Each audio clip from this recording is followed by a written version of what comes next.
जय माता दी। माता रानी की कृपा आप सब पर हमेशा बनी रहे। मैं आपको सुनाने जा रही हूँ नवरात्रि व्रत कथा, जो कि ब्रह्मा जी ने बृहस्पति जी को सुनाई थी। एक समय बृहस्पति जी ने ब्रह्मा जी के समक्ष चैत व आश्विन मास के शुक्ल पक्ष में पड़ने वाले नवरात्र का महत्व जानने की इच्छा जताई। बृहस्पति जी ने कहा, इस व्रत का क्या फल है, इसे किस प्रकार किया जाता है, सबसे पहले इस व्रत को किसने किया था, ये सब विस्तार से कहिए। बृहस्पति जी के प्रश्नों का जवाब देते हुए ब्रह्मा जी ने कहा, हे बृहस्पति, प्राणियों के हित की इच्छा से तुमने बहुत ही अच्छा प्रश्न किया है। जो इंसान मनोरथ पूर्ण करने वाली माँ दुर्गा, महादेव, सूर्य और नारायण का ध्यान करता है, वे धन्य है। यह नवरात्र व्रत संपूर्ण कामनाओं को पूर्ण करने वाला है। इस व्रत को करने से पुत्र सुख, धन, विद्या और सुख मिलता है। इस व्रत को करने से रोग दूर हो जाते हैं, घर में समृद्धि आती है, बंधुआ को पुत्र प्राप्त होता है, समस्त पापों से छुटकारा मिल जाता है। जो मनुष्य इस नवरात्र व्रत को नहीं करता, वह अनेक दुखों को भोगता है। यदि व्रत करने वाला मनुष्य सारे दिन का उपवास ना कर सके तो एक समय भोजन करे और 10 दिन बाधों सहित नवरात्र व्रत की कथा का श्रवण करे। हे बृहस्पति, जिसने पहले इस महाव्रत को किया था, वह कथा मैं तुम्हें सुनाता हूँ। ब्रह्मा जी बोले, प्राचीन काल में मनोहर नगर में पीठत नामक एक अनाथ ब्राह्मण रहता था। वह माँ दुर्गा का अनन्य भक्त था। उसे संपूर्ण सद्गुणों से युक्त सुमति नाम की एक अत्यंत सुंदर कन्या उत्पन्न हुई। वह कन्या अपने पिता के घर में अपनी सहेलियों के साथ क्रीड़ा करती हुई इस प्रकार बढ़ने लगी जैसे शुक्ल पक्ष में चंद्रमा की कला। उसका पिता प्रतिदिन जब दुर्गा की पूजा करके होम किया करता था, वह उस समय नियम से वहां उपस्थित रहती थी। एक दिन सुमति भगवती के पूजन में उपस्थित नहीं हुई।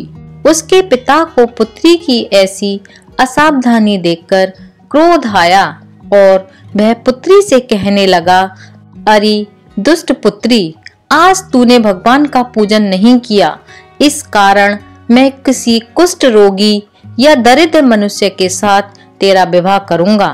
पिता की ऐसी बात सुनकर सुमति को बहुत ही दुख हुआ और पिता से कहने लगी, हे पिता, मैं आपकी कन्या हूँ तथा सब तरह आपके अधीन हूँ।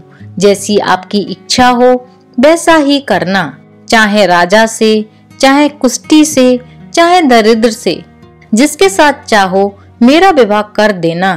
पर होगा वही जो मेरे भाग्य में लिखा है, क्योंकि कर्म करना मनुष्य के अधीन है, पर फल देना ईश्वर के अधीन है। कन्या के निर्भयता से कहे हुए वचनों को सुनकर उस ब्राह्मण ने क्रोधित होकर अपनी कन्या का विवाह एक कुष्ठी के साथ कर दिया और अत्यंत क्रोधित होकर अपनी पुत्री से कहने लगा, हे पुत्री, अपने कर्म का फल भोगो, देखें भाग्य के भरोसे रहकर क्या करती हो। पिता के ऐसे कटु वचनों को सुनकर सुमति मन में विचार करने लगी, अहो मेरा बड़ा दुर्भाग्य है जिससे मुझे ऐसा पति मिला। इस तरह अपने दुख का विचार करती हुई वह कन्या अपने पति के साथ वन में चली गई और डरावने कुशायुक्त उस निर्जन वन में उन्होंने वह रात बड़े कष्ट से व्यतीत की। उस गरीब बालिका की ऐसी दशा देखकर देवी भगवती ने पूर्व पुण्य के प्रभाव से प्रकट हो सुमति से कहा, हे दीन ब्राह्मणी, मैं तुझसे प्रसन्न हूँ, तुम जो चाहो सो वरदान मांग सकती हो। भगवती दुर्गा का यह वचन सुनकर ब्राह्मणी ने कहा, आप कौन है, वह सब मुझसे कहो। ब्राह्मणी का ऐसा वचन सुनकर देवी ने कहा कि मैं आदि शक्ति भगवती हूँ और मैं ही ब्रह्म विद्या व सरस्वती हूँ। प्रसन्न होने पर मैं प्राणियों का दुख दूर कर उनको सुख प्रदान करती हूँ। हे ब्राह्मणी, मैं तुझ पर तेरे पूर्व जन्म के पुण्य के प्रभाव से प्रसन्न हूँ। तुम्हारे पूर्व जन्म का वृत्तांत सुनाती हूँ और ध्यान से सुनो। तुम पूर्व जन्म में निषाद की स्त्री थीं और अति पतिव्रता थीं। एक दिन तेरे पति निषाद ने चोरी की। चोरी करने के कारण तुम दोनों को सिपाहियों ने पकड़ लिया और जेल खाने में कैद कर दिया। उन लोगों ने तुझको और तेरे पति को भोजन भी नहीं दिया। इस प्रकार नवरात्र के दिनों में तुमने ना तो कुछ खाया था और ना ही जल पिया था। इस प्रकार 9 दिन तक नवरात्र का व्रत हो गया। हे ब्राह्मणी, उन दिनों जो व्रत हुआ उस व्रत के प्रभाव से प्रसन्न होकर मैं तुझे मनोवांछित वर देती हूँ। जो तुम्हारी इच्छा हो सो मांग लो। इस पर दुर्गा के वचन सुनकर ब्राह्मणी बोली, अगर आप मुझ पर प्रसन्न हैं तो हे दुर्गे माँ, मैं आपको प्रणाम करती हूँ और कृपा करके मेरे पति का कोढ़ दूर कर दो। देवी ने कहा, उन दिनों तुमने जो व्रत किया था उस व्रत का एक दिन का पुण्य पति का कोढ़ दूर करने के लिए अर्पित करो। उस पुण्य के प्रभाव से तेरा पति ठीक हो जाएगा। इस प्रकार देवी के वचन सुनकर वह ब्राह्मणी प्रसन्न हुई और पति को निरोग करने की इच्छा से जब उसने तथास्तु ऐसा वचन कहा, तब उसके पति का शरीर भगवती दुर्गा की कृपा से कुष्ठ रोग से रहित हो गया। वह ब्राह्मणी पति को देखकर देवी की स्तुति करने लगी और कहने लगी, हे दुर्गे माँ, आप दुर्गति को दूर करने वाली हो, तीनों लोकों का संताप हरने वाली हो, समस्त दुखों को दूर करने वाली हो, रोगी मनुष्य को निरोग करने वाली हो, प्रसन्न हो, मनोवांछित वर देने वाली हो और दुष्टों का नाश करने वाली जगत की माता हो। हे अम्बे माँ, आप मुझ निरपराध अबला को मेरे पिता ने कुष्ठी मनुष्य के साथ विवाह कर घर से निकाल दिया। पिता से तिरस्कृत निर्जन वन में विचरण कर रही हूँ। आपने मेरा इस विपदा से उद्धार किया है। हे देवी, मैं आपको प्रणाम करती हूँ, आप मेरी रक्षा करो। उस ब्राह्मणी की ऐसी स्तुति सुनकर देवी बहुत ही प्रसन्न हुई और ब्राह्मणी से कहा, हे ब्राह्मणी, तेरे उदालय नामक अति बुद्धिमान, धनवान, कीर्तिवान पुत्र शीघ्र उत्पन्न होगा। ऐसा वर देकर देवी ने ब्राह्मणी से फिर कहा कि और जो कुछ तेरी इच्छा है वह मांग ले। सुमति ने कहा, हे भगवती दुर्गे, आप अगर मुझ पर प्रसन्न हैं तो कृपा करके मुझे नवरात्र व्रत की विधि का विस्तार से वर्णन करें।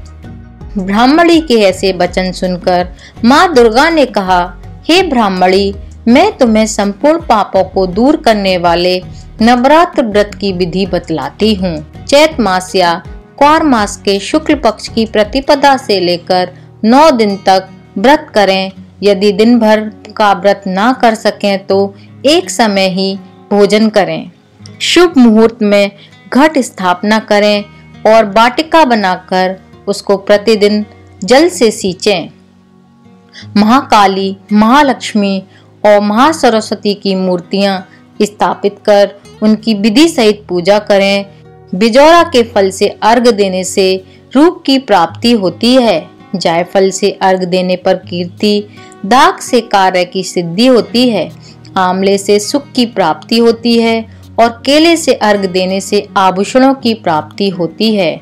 इस प्रकार पुष्पों व फलों से अर्घ देने पर व्रत समाप्त होने पर 90 दिन विधि विधान से हवन करें।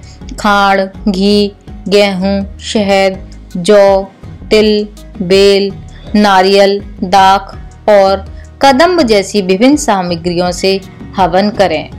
आंवले से कीर्ति की और केले से पुत्र की, कमल से राज सम्मान की और दाखों से संपदा की प्राप्ति होती है।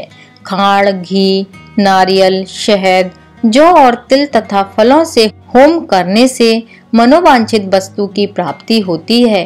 व्रत करने वाला मनुष्य इस विधि विधान से होम कर आचार्य को अत्यंत नम्रता के साथ प्रणाम करे और यज्ञ की सिद्धि के लिए उसे दक्षिणा दे। इस प्रकार बताई हुई विधि के अनुसार जो व्यक्ति व्रत करता है उसके सब मनोरथ सिद्ध होते हैं। इसमें तनिक भी संदेह नहीं है। इन 9 दिनों में जो कुछ दान दिया जाता है उसका करोड़ों गुना फल मिलता है। इस प्रकार नवरात्र व्रत करने से अश्वमेघ यज्ञ का फल मिलता है। हे ब्राह्मणी, संपूर्ण कामनाओं को पूर्ण करने वाले उत्तम व्रत को तीर्थ, मंदिर अथवा घर में विधि अनुसार करें। ब्रह्मा जी बृहस्पति जी से बोले। इस प्रकार ब्राह्मणी को नवरात्रि विधि बताकर देवी अंतर्ध्यान हो गईं। अतः जो मनुष्य या स्त्री इस व्रत को भक्ति पूर्वक करता है वह इस लोक में सुख प्राप्त कर अंत में मोक्ष की प्राप्ति करता है। ब्रह्मा जी बृहस्पति जी से कहते हैं कि यह इस दुर्लभ व्रत का महात्म्य है जो मैंने तुम्हें बताया है। ऐसा सुन बृहस्पति जी आनंद से प्रफुल्लित हो गए और कहने लगे, हे ब्राह्मण, आपने मुझ पर अति कृपा की है जो मुझे इस व्रत का महत्व सुनाया है। ब्रह्मा जी बोले, हे बृहस्पति जी, यह देवी भगवती संपूर्ण लोकों का पालन करने वाली हैं। इस महादेवी के प्रभाव को कौन जान सकता है। बोलो देवी भगवती की जय।